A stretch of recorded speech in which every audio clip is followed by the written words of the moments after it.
Hi guys, it's January 23rd today, and January 23rd has one of my favorite psalms. It's probably one of the most famous psalms. It's Psalm 19, and as I was reading it again today, I was thinking of the beginning of the psalm really talks about kind of the general revelation of God through creation, that everybody has the opportunity to look up and see that the heavens were created by Him. They declare the glory of God, the stars, and make us feel small and insignificant and understand that we are much smaller than who God is, and kind of show the vastness of God and his control over all of the world and the heavens.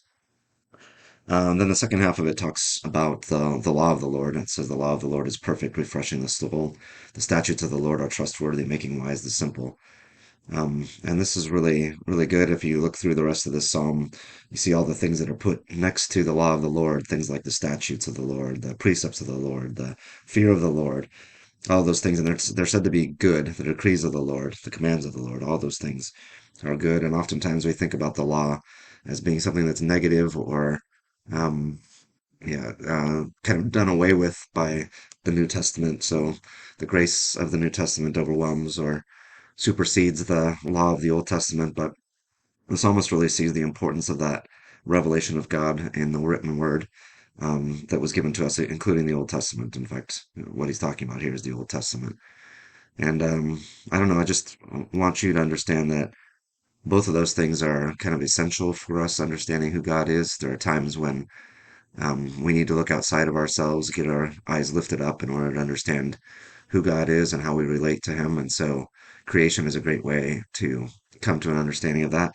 But there's also times where we need to look into His Word and understand Him from that, because there's a lot that creation can tell us, but there's a lot that it can't tell us as well. And so His law is necessary, His Word is necessary, and it's also good for us.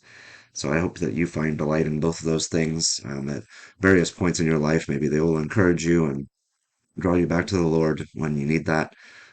Certainly, that's been the case in my life. I love both the creation of God. It's great to be in the mountains. It's great to be at the beach, whatever, to see God's greatness and His creation and His creativity.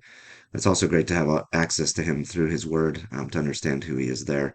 And it is indeed sweet and trustworthy and giving joy to the heart. And so I hope you'll take that from today's reading and take that and apply it to your lives too.